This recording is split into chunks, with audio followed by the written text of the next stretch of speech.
Good evening and welcome to my spiritual advisor. I'm Mark Kurowski, and today's topic is lessons on prayer.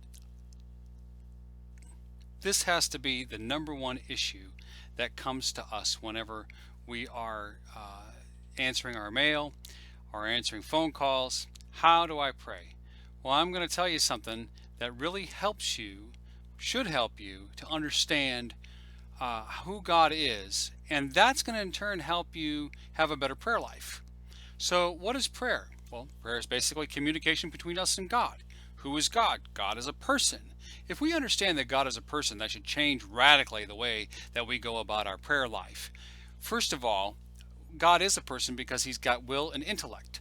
And by having will and intellect, he is able to have conversations with us and desire that good things happen to us and have the will to make it happen.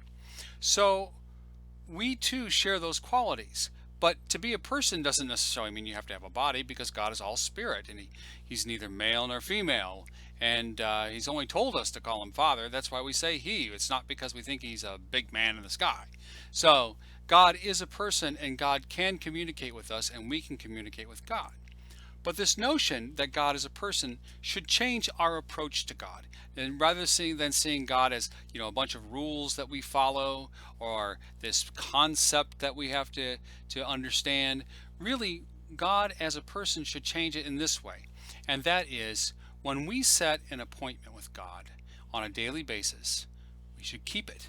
Well, why would we do that? Well, if you had a friend in the coffee shop, and you told them you'd be there at 5 o'clock on Wednesday and you didn't show, you'd have some splaining to do.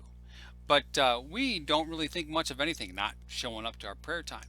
So I would encourage you, the first lesson in prayer is to think of God as a person, interact with God as a person, set appointments, and attend to those appointments. That's critically important. So another thing too, in seeing God as a person, is that we don't agree with everybody. In fact, we probably don't agree all the time with anybody. So why do we always think that, well, unless I agree with God in absolutely everything, he's not going to want to have a conversation with me? That is not true at all. God wants to have a conversation with us. We do not have to agree with him on every jot and tittle. What's really important is we keep the lines of communication open.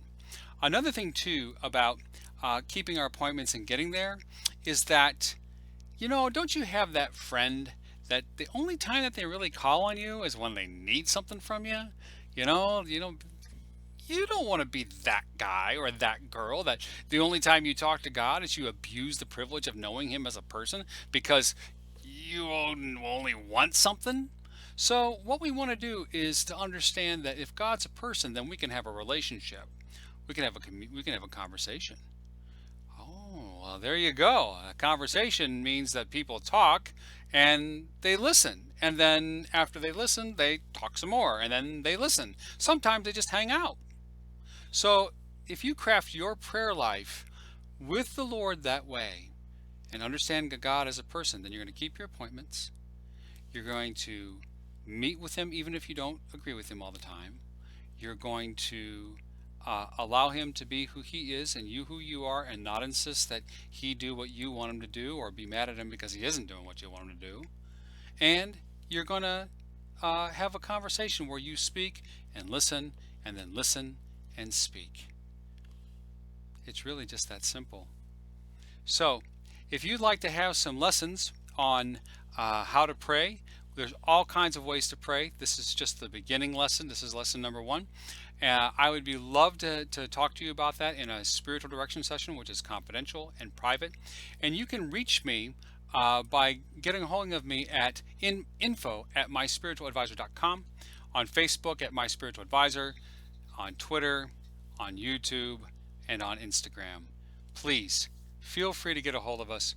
We really want to help you deepen your spirituality, because at My Spiritual Advisor, we're deepening the spirituality of humanity.